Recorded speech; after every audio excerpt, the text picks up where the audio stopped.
করেছিলাম, শুনানি হয়েছে গত পরশুদিন। আমরা মনে করি প্রাথমিক বিজয় আমাদের হয়েছে, তবে চূড়ান্ত বিজয় না হওয়া পর্যন্ত আমরা আমাদের এই আন্দোলন চালিয়ে যাব।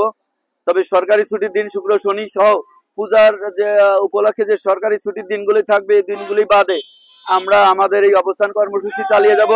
ঘেরাও কর্মসূচি একটা শেষ হওয়ার পরে আগামী শুক্র শনি 2 দিন বন্ধ, সরকারি অফিস আদালত বন্ধ থাকবে। এই সময় আমাদের কার্যক্রম, আমরা কোনো কর্মসূচি পালন করব না। আমরা আগামী রবিবার থেকে আবারও আমাদের অফিসের সামনে আমার অবস্থান কর্মসূচি, ধর্মঘট কর্মসূচি আমাদের চলতে থাকবে, এটা অব্যাহত থাকবে। এর পাশাপাশি আমাদের গণস্বাক্ষর অভিযানও চলতে থাকবে।